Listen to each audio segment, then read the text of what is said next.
Assalamualaikum and hello everyone. My name is Nikfarhana Zuhir.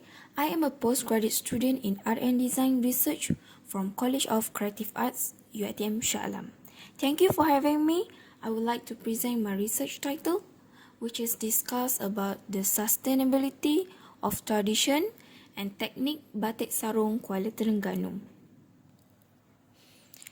Here is the outline of this presentation, which I will share on introduction, Malaysia Batik Sarong industry, discover a creative aspect in Batik Sarong making, and conclusion. This is the output from the visual research that had been conducted before and after pandemic. Okay, the specific location was involved on how we need to negotiate with the batik makers, which also include the logistic and transportation method. The cooperation with Kraftangan Terengganu and also the batik makers assist a lot for this project.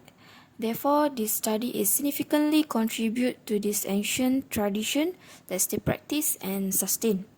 Okay, in this presentation, I actually shared the variation of batik block technique, which is still used and produced for batik sarong making in Kuala Terengganu.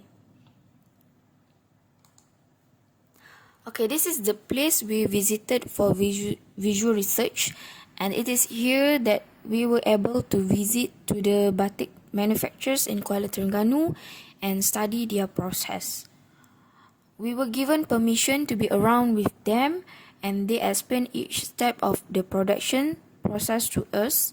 Okay, based on the explanation by batik makers, their families have carried down their tradition from generation to generations. At the same time, they have evolved through various sort of experimentation while retaining their traditional character. However, the use of wax and block is essential. The fact that these were used as the principal medium enabled the artist to stretch out into other potential batik output. Okay, we noticed that a creative element is genuinely incorporated into their production procedure. So now I will share the outputs. Okay, this is Nisa Kapas Batik Kuala Terengganu.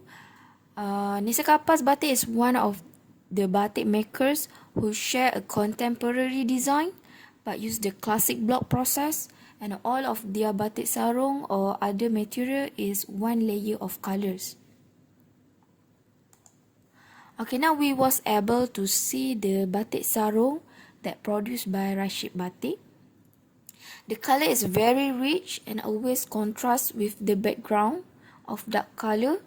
The highlight is the motif, which appear with bright color like red, yellow, green and others.